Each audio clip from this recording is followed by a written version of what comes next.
Hi there, and welcome back to another episode at Station Road. Now today we're starting off on a new project on the layout, and most of you may recall, not from the last video but the previous video, towards the end of that video I put to my viewers two projects that I potentially move on to for the layout, and I put a wee poll out, and of course also people put their suggestions or comments or preference in the comment section in that video, and the results are now in.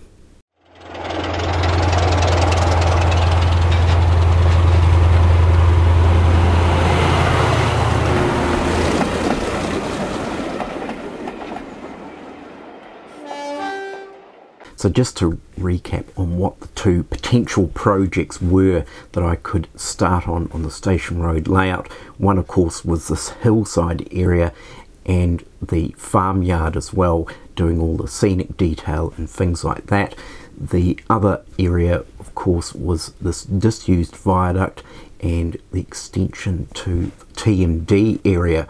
Now as I mentioned, the results have come in and there is a resounding preference to crack into the viaduct and TMD area. Now I did put a poll up on the community tab, and then also I tallied up what people's preferences were that they left in the comments section, and there's a resounding 76% that wish to see the viaduct and TMD project move forward. So that is the project I've chosen.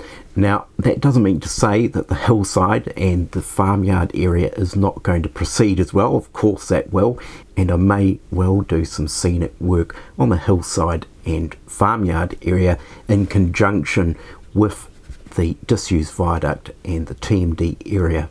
So I think without further ado I'll switch over to some video footage that I took with the beginning of this viaduct and TMD project.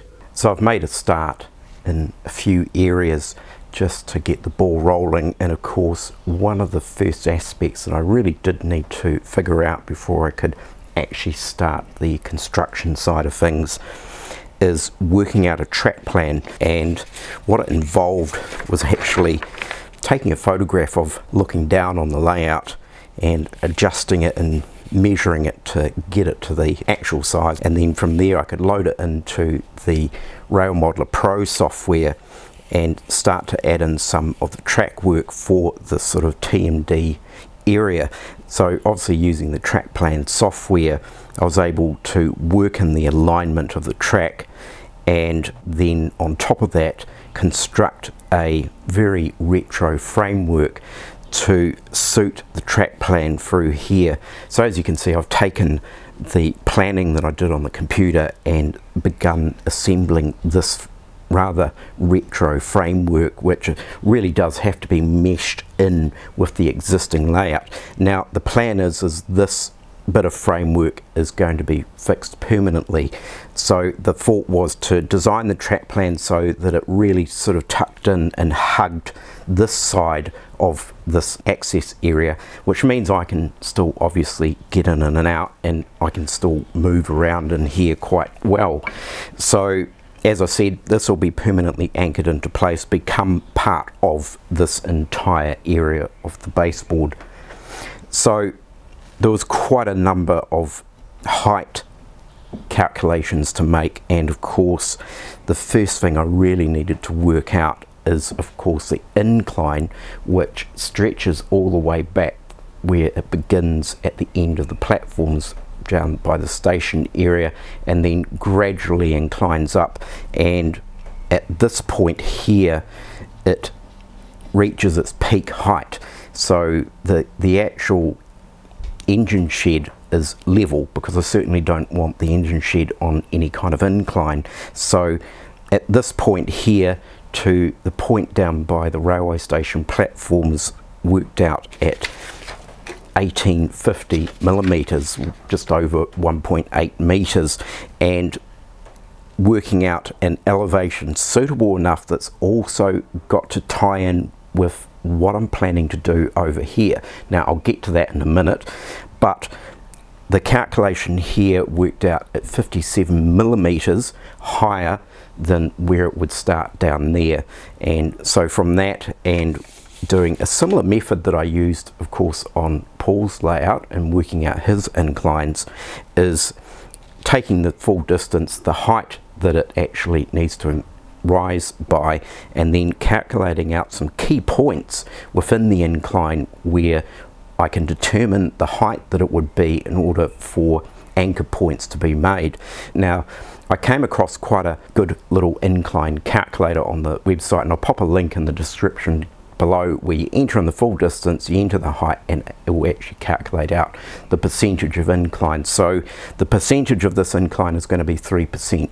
So it's not ideal. I was trying to hope for maybe 2% and make it as subtle as possible, but there just isn't the length and the room in here to sort of do that, and I didn't really want to drop this engine shed any lower down. Now, as I said, I'll talk about why that reason is when we get to this area over here. So at that point down here, where this new bit of framework actually is going to butt join into the existing baseboard, I worked out that it needed to be 35 millimeters higher than the existing baseboard. So that is really sort of how I managed to calculate out the incline, and of course base that on the framework that I need to make up. Now I did sort of cheat a little bit, and basically, rather than having to really go to town with trimming bits of wood or planing wood down, as I have used standard timber heights that are available at the hardware store. So I think these are 65mm battens, and there's two of them stacked on top of each other, which of course makes 130 millimeters from this level down here. So not this level. So there's so many levels going on now, it's not funny, but it's going to look interesting, I think, when it's complete. Now what we've got here is just a piece of timber that I've got sitting on here just to visually gauge what the incline looks like, and you know, I'm happy with it. It's okay. Piece of wood just fell down on the floor because this actually needs a little bit more height in it. So running through here and going back to the track plan, you can see that there's two sidings that cut in around in between the engine shed and the mainline tracks, and that is of course where I'm going to put the coal stage. Now that is split level, so one side is going to drop down to a lower level, so it will actually come up to this point and then drop back down just a smidgen. It won't be too bad, and then of course the upper level of the coaling stage of course will remain at the engine shed level. So yeah, there's certainly a lot of complexity in it. So if we head over to here, and as you can see, I've got a big hunk of cardboard that I've made up, which is basically trying to impersonate a viaduct. So essentially, as I've always done in the past, I've just made up this out of old cardboard boxes and to sort of rough proportions that I've sort of thought maybe this viaduct will be. It's possibly a little bit too wide. I may drop the width of this a little bit, but the main thing was actually getting the height that I actually wanted. Now I want this viaduct to be quite imposing and quite impressive, and of course after being to the UK and actually seeing some of the old disused viaducts around, I really got a sense of the scale of these viaducts and how imposing they actually really are within the landscape. So of course, as I mentioned before, I watch a lot of these disused railway adventure channels, so Wobbly Runner and I think Trekking, Adventure Me, things like that, and I watch a lot of them and I find them fascinating. So lots of viaducts are obviously discovered, disused, abandoned in varying degrees of disrepair. So that's giving a sense of this viaduct that's going to travel across here. Now when it reaches this point, there's going to be quite an extensive buttress at the end of here, and then it's going to travel across old iron girder bridge type structure, and I'm thinking like an arch viaduct structure, and that'll travel over there. The deck, I'll probably have that like the deck has been removed, but the actual girder structure is still there, so that could be interesting. And of course, a lot of this is extensively going to be using my laser cutter, so there's going to be a lot of laser cut MDF work in this, so that's going to be quite interesting in terms of this project. Of the viaduct will be laser cut, the girder bridge will be laser cut, and then over here we're going to have another girder bridge, but I thought at this end it might be a plate girder bridge, so that would run across to buttresses against this wall here. So I'll just lift this out of the way because this is going to give you an idea of what's going to happen in behind here. Now I've made up this area here, this panel here, and I originally just made up a shape out of a piece of cardboard just to sort of work out what I was trying to aim for within this area. Now there's a couple of places I visited in the UK where one side of the viaduct, the ground level was higher than it was on the other side, and often in some cases some form of road, cobblestone street, or even farm track actually ran between the arches and dropped from one side to the other, so down to a lower level.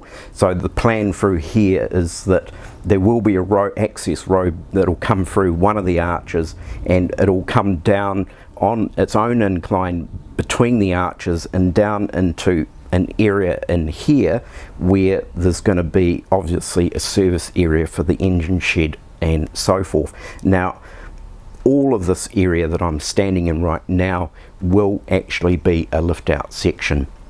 So this whole area will be able to lift out, so I can stand in here as I am at the moment, but when it's not needed I can slot in a whole scenic section here, another one of my removable dioramas, and that will slot in there. That will then connect up with this access road, and then from here on this level here the hillside is going to start climbing up to the back corner, so it's not going to be a flat surface. So I've created this as the base level, the lowest level that this area will be, but then it will be actually stacked up with, of course, the high density foam and rise up around there.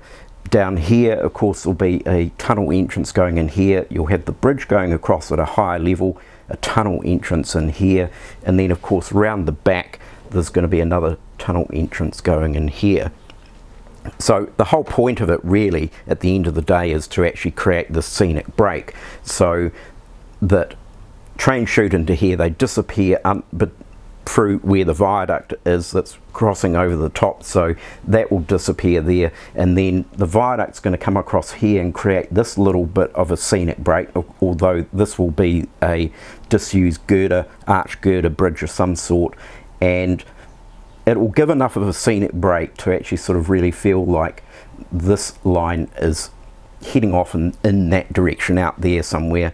And I think the idea is on this side of the track, of course, there'll be some form of embankment, so the lines will be beginning to come into a cutting, because of course we've got this level here where the engine shed is, so I'm assuming really that there's going to be a bit of a cutting here, a bit of a cutting on that side, so it gives the impression really that these lines are coming into a hillside, heading into a cutting, and then into a tunnel. So one of the things that I'll just continue on a little bit with today is I'm going to start creating the actual deck or the baseboard layer for this framework. Now in order for it to sort of really work and sort of adjust to the curve, because here it's actually going to have to take a subtle curve as it goes down, I'm going to use 6mm MDF, and I know that a lot of people think, well, you never use MDF on layout. Now a lot of my baseboard areas are MDF, but I don't really have too many issues with it. Here in New Zealand, or here in Christchurch, we have a relatively dry climate, so there's not a lot of moisture. So of course one of the things that I need to do in order to create this, and of course I will use a piece of cardboard first to create this series of layers here, and I'll do a similar method that of course was done on Paul's layout, Sandling Junction, is create an entire piece that goes over here and then split it where, so there'll be a split that'll come back to about here, and that will actually be where this lower level of line will drop down, so, and run around through to here. And then of course what I've got to do here is where this section is, I've got to cut the baseboard out, because this engine shed is of course on its own baseboard, so, and this is 6mm MDF, so hence the reason really I've got to use the same material so that I can actually get the track bed lined up. So that is positioned in there, and it has its own sort of unique slot for it to fit into, because of course it's got some struts in it, and of course it's also got pits underneath as well that hang down. So, and of course there's some wiring in there as well. So that's specifically designed so that that can actually fit in that slot. So it's a case of actually working out the cavity that this is going to slot into.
Right, so I've now got the base layer added to this new framework, and you can clearly see the split level happening here and the cut that was made in here, which was able to split either way.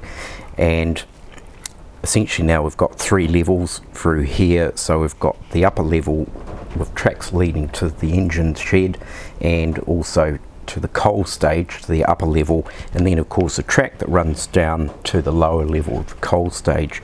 So it's going to be interesting. We've got 1, 2, 3 and kind of 4 levels coming in play here, which is, I think, going to add a reasonable amount of interest. So I've added in some additional struts here to just get an even incline running up through here, and it should be okay in terms of the track work here, and also actually making sure that I didn't put a strut where a point motor was going to go. So I think the next step that I need to work on is getting the incline set up from this point onwards, so coming up from the end of the station platforms and meeting up at this point. Now, what I've actually ordered, and I'm still waiting for it to arrive, is a mini jigsaw cutter. I've been meaning to get one for ages because I think they will come in extremely handy for cutting into these layers of baseboard to be able to split them and raise them up and down and so forth. So I'm going to leave it here for today for doing this work here in the garage. It's been absolutely insufferable in here at 34 degrees in the garage, and that's with the door wide open and a fan going. So it's just getting too much to be in here. It's just simply too hot. So the next phase, of course, in working on this TMD area is to build up the other part of the incline. So that, of course, is the incline that begins at the end of the station platforms. So as I mentioned, I'm waiting for a little mini jigsaw cutter, so that will hopefully make that work a little bit easier. And once that incline is complete, then really that's the core structure of the track work done.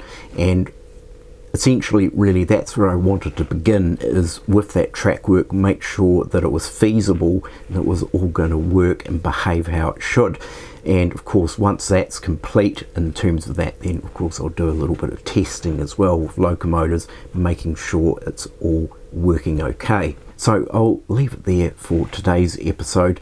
I certainly hope you've gathered some inspiration and ideas for your own layouts. So do take care, everyone. Look after yourselves. Of course, don't forget to like and subscribe. And I will catch you next time.